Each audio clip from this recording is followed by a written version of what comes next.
दोस्तों, ये कहानी बहुत ही इम्पोर्टेंट होने वाली है। इस कहानी को पूरा सुनिएगा। और हाँ, इस कहानी के अंत में जो इस कहानी का सार है, इस कहानी का निचोड़ है, उसको तो सुनना बिल्कुल ही मत भूलिएगा। तो चलिए कहानी को शुरू करते हैं। गांव के किनारे एक घना जंगल था। उसी जंगल में एक बूढ़ा संत अपनी कुटिया में रहता था।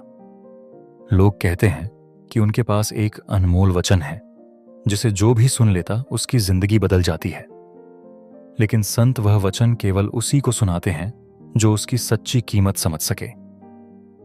एक दिन उस राज्य के राजकुमार को इस अनमोल वचन के बारे में पता चला। उनकी जिज्ञासा बढ़ गई और वह संत के पास पहुंच गए। उसने संत से विनती की, मुझे वह अनमोल वचन सुनाइए जिससे मेरी जिंदगी बदल जाए। संत मुस्कुराए और बोले, बेटा, यह वचन हर किसी के लिए नहीं है।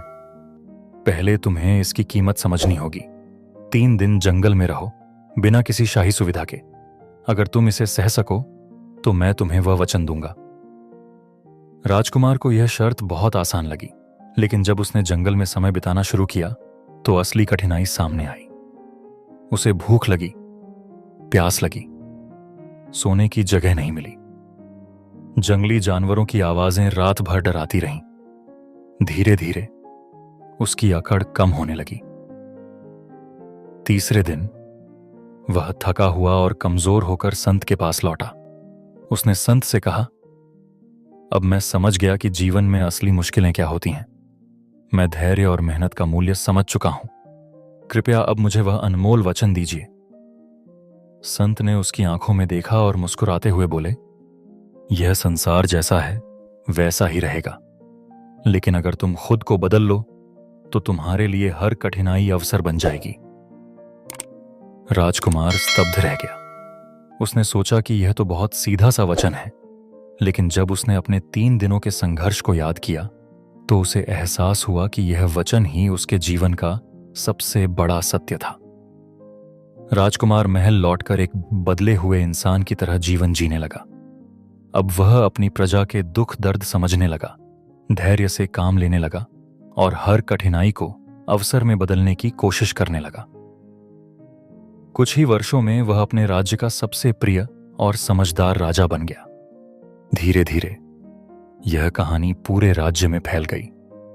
हर कोई उस अनमोल वचन को सुनना चाहता था, क्योंकि यह वचन जितनी बार भी सुना जाता, हर बार एक नई सीख देता था। और इस तरह यह कहानी कभी पुरानी नहीं हुई। आज भी जब कोई इसे सुनता है तो वह इसे बार बार सुनना चाहता है।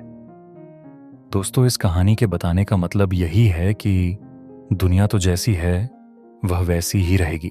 इसके अनुसार मत चलो। जो भी करना है तुम्हें खुद ही करना है। अपने अंदर बदलाव ले आओ। अच्छे से और सच्चे तरीके से काम करो। थोड़ा तकलीफ होगी, लेकिन जीत तुम्हारी ही होगी। दोस्तों, ये कहानी और इस कहानी का सार पसंद आया हो तो वीडियो को लाइक, शेयर और चैनल को सब्सक्राइब कर दीजिएगा। तो चलिए इसी तरह की अगली कहानी में मिलते हैं। खुश रहिए, मस्त रहिए और जिंदगी में आगे बढ़ते रहिए। धन्यवाद।